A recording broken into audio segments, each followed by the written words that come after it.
Seventh question, 99x plus 101y is equal to 499 and 101x plus 99y is equal to 501.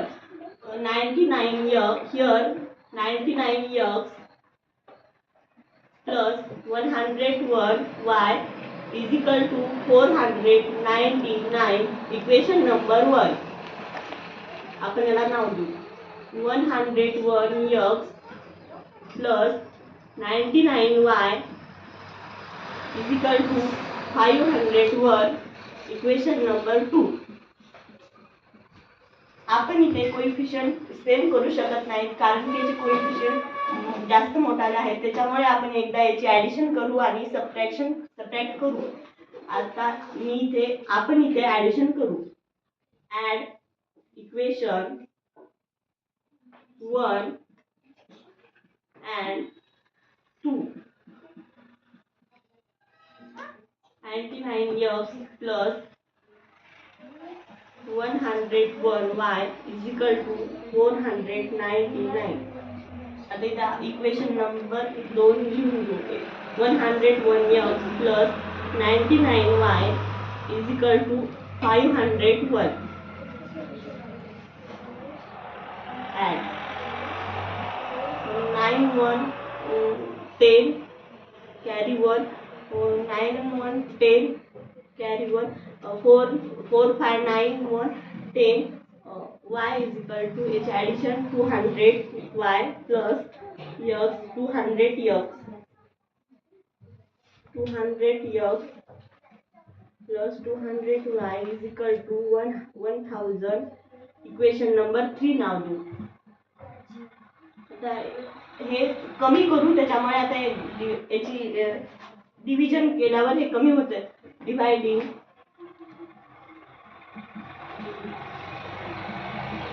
equation, dividing both sides, dividing on both sides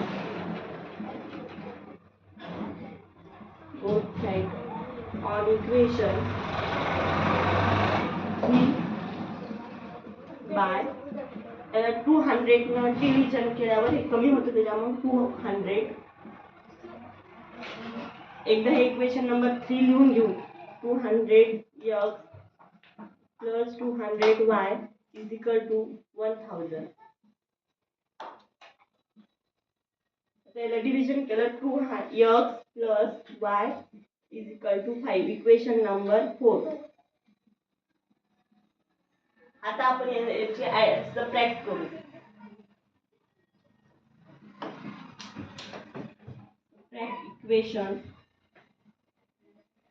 Subtract equation 1 from 2.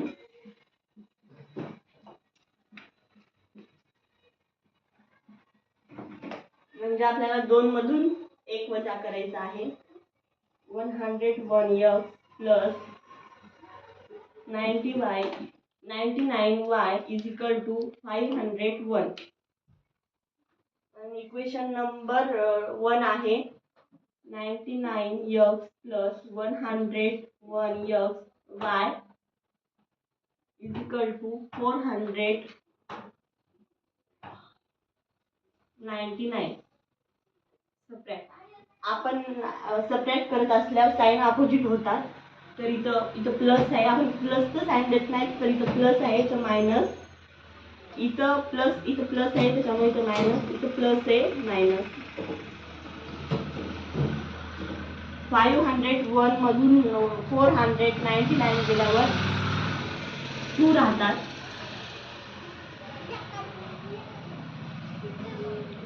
इथे 99y मधून 101y जात नाही, त्याच्यामुळे 101y मधून 99y घालू तर इथं -2y. इथे 101x मधून 99y गेल्यावर 2x.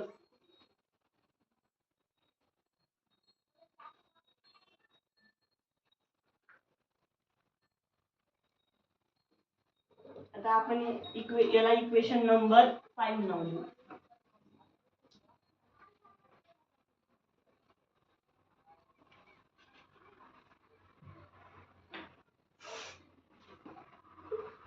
आता आता आपण ह्या इक्वेशन नंबर 5 ला 2 ने डिव्हिजन करू. Dividing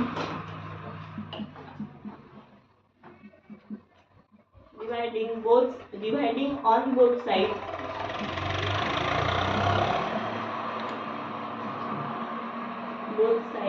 By dividing both sides of equation 5 by 2. 2x ला 2 ने डिव्हिजन केल्यावर x येते, 1 येते, पण आपण 1 जास्त लिहित नाही त्याच्यामुळे x 2y ला 2 ने डिव्हिजन केल्यावर 1y येते, पण आपण y लिहित नाही त्याच्यामुळे y फक्त y ला लिहायचं.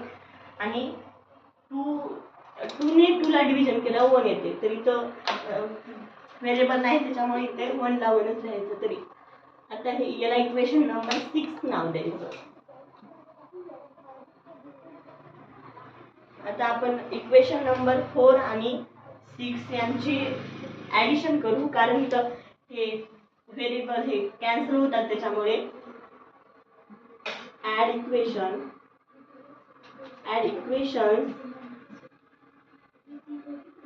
4 and 6.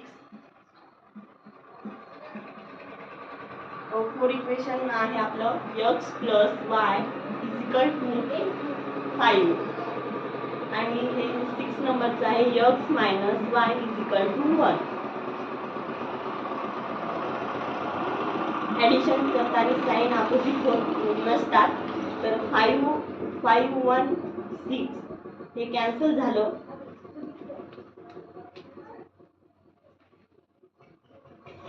आणि हे x 2x इथे काय नसते म्हणजे 1 असतं, तर x हे इकडं मल्टिप्लिकेशन, इथं काय नसतं म्हणजे इथं मल्टिप्लिकेशनचं साइन असतं. इकडं मल्टिप्लिकेशन मध्ये आहे, इकडे येऊन डिव्हिजन मध्ये झालं. x इज इक्वल टू 2 1 चा 2 2 3 चा 6 x इज इक्वल टू 3. आता आपल्याला y ची किंमत काढायची आहे. Put x is equal to 3 in equation. आता आपल्याला ज्या इक्वेशन मध्ये हे सोपं जातं त्या इक्वेशन मध्ये ठेवून द्यायचं, तर आपण इथे इक्वेशन नंबर 5 मध्ये ठेवू शकतो. इन इक्वेशन 4 इथं 4 आहे. इक्वेशन नंबर आपलं 4 आहे. x plus y is equal to 5. Equation x ची व्हॅल्यू इथं x म्हणजे इथं काही नसतं म्हणजे 1 असतं, तर आपण जास्त लिहित नाही. तर इथे x बरोबर 3 plus y is equal to 5. y हे इकडं प्लस आहे, आपण इथे जास्त प्लसचं साइन देत नाही त्याच्यामुळे इथं प्लसच असते. इकडे प्लस आहे, तिकडे जाऊन मायनस होईल. 5 minus 3 y is equal to 5 मधून 3 गेले 2. आता इथं आपल्याला x ची पण व्हॅल्यू भेटलेली आहे आणि y ची पण व्हॅल्यू भेटलेली आहे. आपल्याला बॉक्स करून घेऊ. Therefore x, y is equal to x ची व्हॅल्यू 3 y ची व्हॅल्यू 2 is the solution.